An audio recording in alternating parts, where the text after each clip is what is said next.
How's it going, guys? Cameron here with Canadian Gamer, coming at you with another video. Hope you're all doing well. I've got a quick little video for you. I want to talk today about Max Payne for the Game Boy Advance. So I played this game through recently. I played it on my analog pocket, and I have lots of things. Not lots, but I got a few things I want to talk about here. So, when I was first introduced to Max Payne, at the time I had an Xbox One. I had just purchased it, and a coworker of mine lent me the original Xbox game version of Max Payne because it was backwards compatible, and he told me to check it out. I had never played Max Payne before, knew nothing about it, and I played it through on my Xbox One at the time, which was like the Xbox One had just come out, so like I was just dipping my toe in the water of at the time it was considered next gen, and here I am playing OG Xbox games, and Max Payne blew me away. It is now one of my most favorite games of all time. I love it so much. We don't have to talk about it here. You guys know what I'm talking about if you've played it. So a couple years later, I'm pretty sure it was Metal Jesus Rocks. He was doing one of his Hidden Gems videos, or his Game Boy Advance buying guide, and he talked about Max Payne for the Game Boy Advance. And I saw it. I saw the video footage on his video. I'm like, that's interesting. Here we have a Max Payne game developed for the Game Boy Advance, and it's in an isometric viewpoint, which I'm not really a huge fan of. And any sort of game that's isometric, I'm not really crazy on that. But like, that is really interesting. I'm a huge fan of Max Payne. I have a Game Boy Advance. I wonder if this is any good. I wonder like how much different this is compared to the original game. So over the last several years, anytime I'm out at any sort of retro video game store, or the pawn shop, or the thrift store, and there's any Game Boy Advance games, I am always looking for Max Payne for the Game Boy Advance. And I kid you guys not, I have looked and looked and looked, and I've been to some of the biggest retro video game stores out there, and I have never been able to find this game.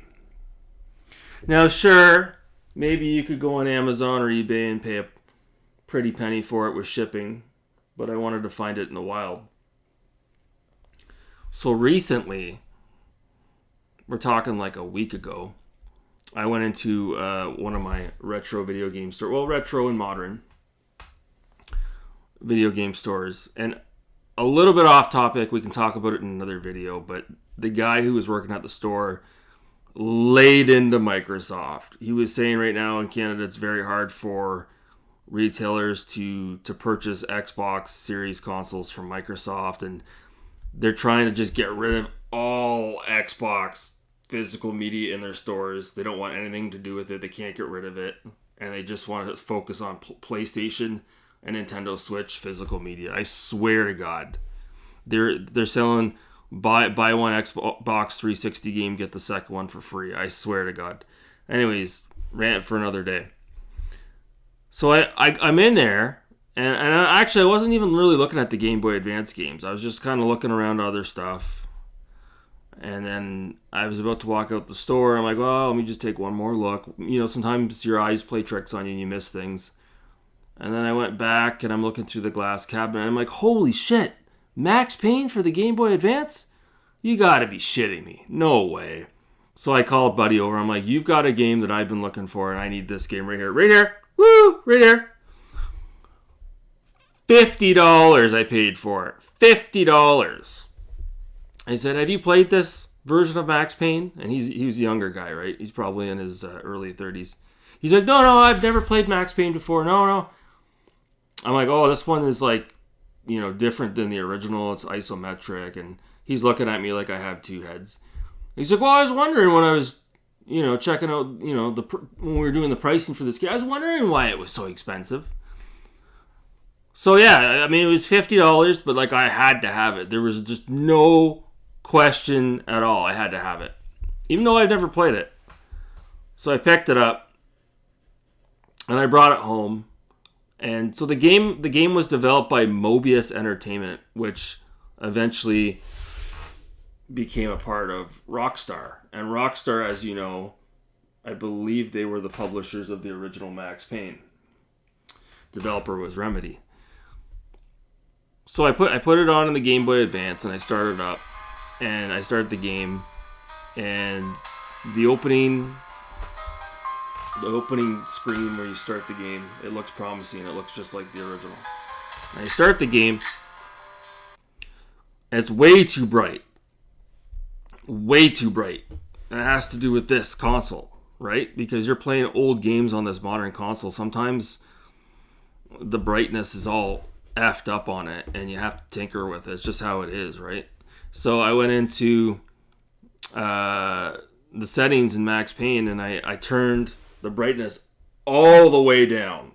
All the way. Which, again, if you were doing that on an OEM Game Boy Advance, it probably would make it too dark to play the game.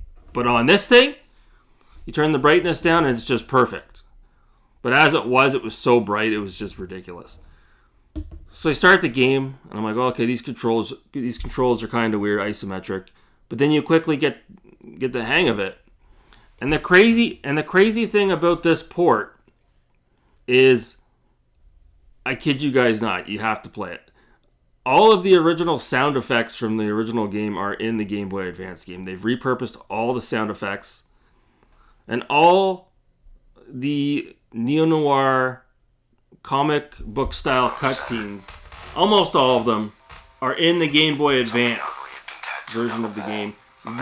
They've retained the digitalized, the voiceovers, the voice acting. It's all in the Game Boy Advance version of the game. I kid you not. Mobius somehow pulled off the impossible with this port. It's its own thing, but yet it still feels like you're playing Max Payne. You still have the ability to do bullet time, and when you're doing your bullet time, you use your the D-pad on your Game Boy Advance to be able to move your guns around as you're flying through the air. And again, all the same sound effects from the original game. And the game is not super long, but it's long enough. It took me a couple of hours. You could beat it in one sitting. It took me a couple of hours to beat. It starts off just like the original game. You start off in like the hotel. Then you make your way to the warehouse. And then at the end of it, you're in that tower. And then at the very end of the game, what's her name? Mona Sachs. You're up on the rooftop of the tower, and you have to take. It's different. You have to take grenades and throw them at these the poles, and that's what causes everything to collapse on the helicopter. But you only have 60 seconds to do it. It's really difficult. So that brings me to my one gripe about this version of the game. My one gripe. This game, I tell you, I kid you not, guys.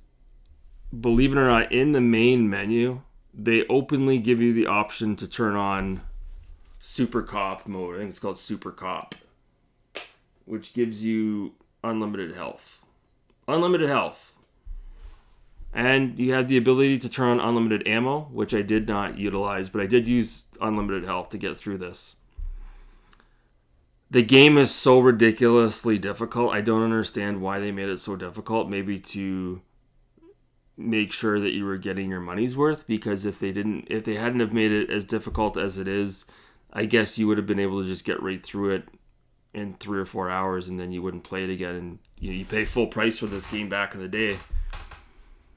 But like, I played it with unlimited health, infinite health, and it was still a challenge to get through. But not only was it a challenge, but it was enjoyable, because you get to relive Max Payne the game, but from a different perspective, and it was a lot of fun.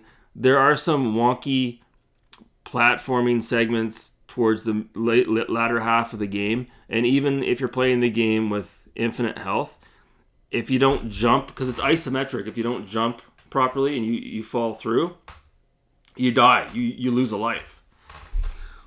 The game has an auto save feature after you get through each checkpoint, each chapter.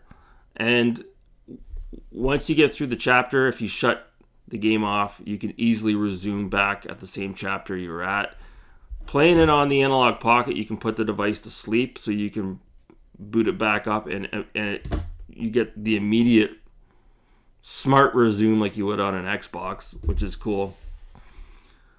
The Max Payne, the iconic theme song, is in the game, kinda. It's not quite the same, it's similar. But all that being said, do I regret paying $50 for Max Payne on the Game Boy Advance? Absolutely not. I really enjoyed it. It was a lot of fun. I think this game must have had a low print run, because like I said, I had a devil of a time trying to find a copy. I still can't believe I found a copy. And it just blows my mind that Mobius Entertainment, you know, they went out of their way to develop an alternate version of Max Payne from scratch. Isometric view. The levels, the layout is different than the original. But yet they were able to retain a lot of what made Max Payne so special. Especially with the bullet time. And even like some of the little Easter eggs from the game that we all know and love from Xbox, PS2, and when you played it on the PC. I don't know if it was on the GameCube. I don't think so. Maybe it was. The later level there where you're in the mansion and you go up to the you can go up to the piano and you can interact with it, and Max Payne plays the Max Payne theme song on the piano. I don't know if you guys remember that. You can do that in this version of the game too. It's so cool. So yeah, no, I'm just very, very happy to have this in the collection. And this is a prime example of, you know, emulation just doesn't, it's just not the same as having the actual cart in the collection. And I'm really looking forward to the Max Payne remakes. I don't know when they're coming out. Hopefully next year, the year after. You know, I keep saying, "Oh, I'm not going to pay full retail for a brand new game." No way. Oh, you bet your ass when the Max Payne remakes come out, or a remake, they'll probably just make one game and tie Max Payne 1 and 2 into one game.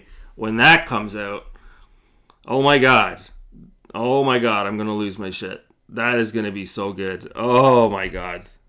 I just hope that they restore Sam Lake, his likeness, and they use his face on Max Payne, because that's the one thing that always bothered me about Max Payne 2 was the fact that they removed Sam Lake, his likeness from the main character, the lead protagonist. That, and he's wearing a Bluetooth headset. That's kind of weird. But yeah, Max Payne for the Game Boy Advance, not talked about. Talk about a hidden gem. Nobody talks about it at all. Nobody knows about it.